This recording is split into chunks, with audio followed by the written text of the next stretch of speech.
एक समय की बात है। एक छोटे से गांव में दो गहरे मित्र रहते थे, राम और श्याम। दोनों बचपन से एक साथ खेले, पढ़े और बड़े हुए थे। उनकी दोस्ती गांव में मशहूर थी। वे हमेशा एक दूसरे की मदद करते और एक दूसरे के सुख दुख में साथ रहते। एक दिन राम और श्याम ने सोचा कि वे पास के जंगल में घूमने जाएंगे। जंगल बहुत घना था, लेकिन दोनों को एक दूसरे पर पूरा भरोसा था, इसलिए वे बिना किसी चिंता के निकल पड़े।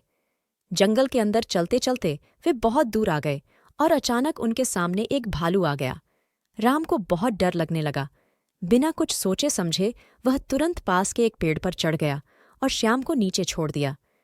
श्याम पेड़ पर नहीं चढ़ सकता था, लेकिन उसने सुना था कि भालू मरे हुए इंसान को नुकसान नहीं पहुंचाते। इसलिए वह जमीन पर लेट गया और अपनी सांस रोक ली, जैसे वह मर गया हो। भालू श्याम के पास आया, उसकी नाक के पास सूंघा और फिर उसे छोड़कर चला गया, यह सोचकर कि श्याम मर चुका है।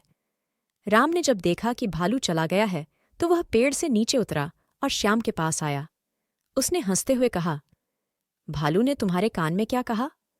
श्याम ने गंभीरता से जवाब दिया, भालू ने कहा कि सच्चे मित्र वही होते हैं जो संकट के समय में साथ खड़े रहें, न कि संकट में अकेला छोड़ दें।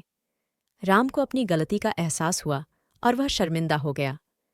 उस दिन के बाद राम ने ठान लिया कि वह कभी भी अपने मित्र को मुश्किल में नहीं छोड़ेगा।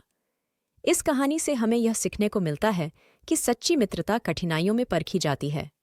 असली मित्र वही है जो कठिन समय में हमारे साथ खड़ा रहे।